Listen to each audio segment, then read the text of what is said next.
Bakit ko nga ba nasabi na 50% ng mga may papel dito ay meron din kami mga document?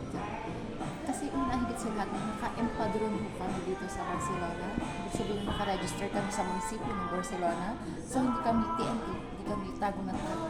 And kapag may mga polisiya dyan, hindi kami tumatakbo. Parang wala lang. And then, meron kaming una, empadron. Pangalawa, meron kaming salute, meron kaming health card. So, ayan po, pag may nagkasakit mo kami o ganun, libre kami na check up. Yun. And pangalawa, meron akong bibliotics, yung sa library card. Yan, register ako. So, hindi ako TNT.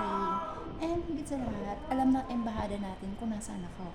Kasi nakaregister ako sa embassy natin sa Pilipinas. Ayan, alam nila na nasa Barcelona ako ngayon. So, yun lang guys, ang share ko today. And yung empadron, hindi ko siya sa inyo mapapakita kasi papel yun. Papel na malaki. Para siyang sa atin, yung empadron na tawag is para sa atin nga.